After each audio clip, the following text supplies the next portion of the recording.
नमस्कार साथियों, welcome to class again सबकी कक्षा में आप सभी का स्वागत है। साथियों, कच्चा-तीबू द्वीप फिर से विवादों में है। इस टॉपिक को लेकर मैंने एक बार पहले यानी कि 1 साल पहले लगभग अप्रैल के महीने में एक वीडियो किया था कच्चा-तीबू द्वीप के ऊपर। इनके सारे हिस्ट्रीज़ को मैंने उनमें कवर किया था। तो जिन लोगों ने उन वीडियोज़ को नहीं देखा है, जाकर के उन वीडियोज़ को भी देख सकते हैं। वीडियो का लिंक्स मैं आई बटन में डाल दूँगा। अभी हम लोग क्यों डिस्कस कर रहे हैं इस मुद्दे को? हम लोग इसलिए डिस्कस कर रहे हैं क्योंकि श्रीलंका की तरफ से उन्होंने एक स्टेटमेंट दिया है। उनका देश किसी भी कीमत पर कच्चा-तीबू द्वीप को नहीं छोड़ेगा। उन्होंने भारत में इस मुद्दे पर चल रही बहस को यहाँ की राजनीतिक पार्टियों के बीच का मामला बताया है।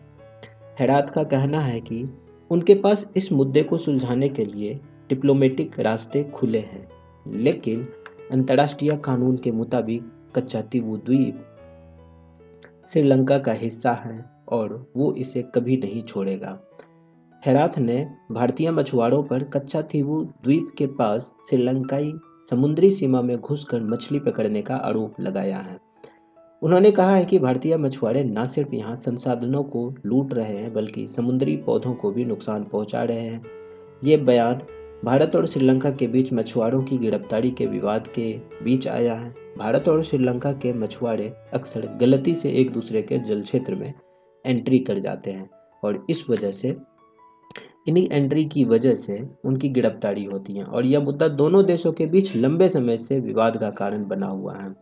वैसे मैं आप सभी लोगों को बता दूं, जो ये कच्चा-तीबू द्वीप हैं वो लगभग 285 एकड़ में फैला हुआ है और रामेश्वरम से लगभग 19 किलोमीटर की दूरी पे है। तो ये रहा रामेश्वरम और यहाँ से ये लगभग 19 किलोमीटर की दूरी पे कच्चा-तीबू द्वीप है। इस समुद्री क्षेत्र को पाक जलडमरू मध्य कहा जाता है। यहाँ कई सारे द्वीप हैं, जिनमें से एक द्वीप का नाम कच्चा-तीबू है।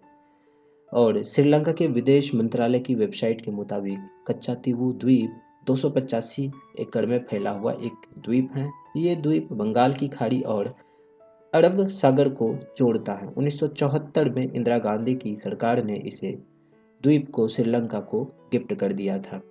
ये द्वीप 14वीं शताब्दी में एक ज्वालामुखी विस्फोट के बाद बना था, जो रामेश्वरम से करीब 19 किलोमीटर और श्रीलंका के जाफना, ये इधर श्रीलंका के इधर टॉप यानी कि नॉर्थ में हमें जाफना दिख रहा होगा, तो जाफना जिले से करीब 16 किलोमीटर की दूरी पे है। यानी कि ये लगभग हम लोग बीच में कह सकते हैं। रामेश्वरम से अगर 19 किलोमीटर पड़ता है तो जाफना से ये 16 किलोमीटर पड़ता है। तो अब ये बात समझ में नहीं आता है कि भारत सरकार ने इस द्वीप को श्रीलंका को क्यों दे दिया, जबकि ये एक हमारा स्ट्रैटेजिक आइलैंड हो सकता था और स्ट्रैटेजिक आइलैंड था भी। और स्ट्रैटेजिक आइलैंड होने के नाते इस द्वीप को भारत के पास रहना चाहिए था।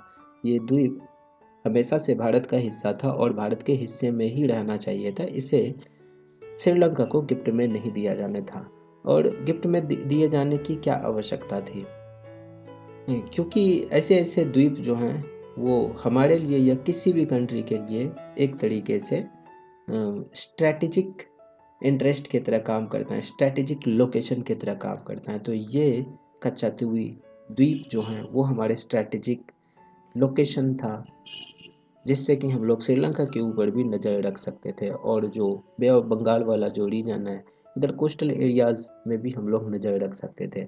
तो शायद हमारी ये गलती थी, भारत सरकार की ये गलती थी कि कच्चा-तीबू द्वीप को, ये इतना सुंदर द्वीप है, ये टूरिस्ट प्लेस की तरह भी इनको डेवलप करा जा सकता था, जो कि इंडिया की इकोनॉमी में बहुत ही सिग्निफिकेंट कंट्रीब्यूशन होता है। हम सभी लोग जानते हैं कि जो टूरिस्ट लोग होते हैं वो टूरिस्ट लोग घूमने के लिए जाते हैं, जैसे कि मालदीव्स ये लोग घूमने के लिए जाते हैं। सिमिलरली हम लोग इस तरह के द्वीप को, ये द्वीप देख के कितना सुंदर द्वीप लग रहा है और इस द्वीप को देख करके ऐसा लग रहा है कि क्यों ना इसको टूरिस्ट प्लेस की तरह डेवलप किया जाना था, जिससे कि यहाँ बहुत सारे टूरिस्ट आते और इंडिया की इकोनॉमी में इनका एक सिग्निफिकेंट कंट्रीब्यूशन हो सकता था।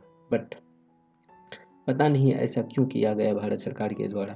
तो साथियों, इसके ऊपर मैंने एक डिटेल में वीडियो करी थी।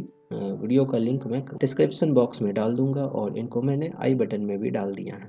तो जिन लोगों ने उन वीडियोस को नहीं देखा है, डिटेल में उस वीडियोस को भी देख सकते हैं।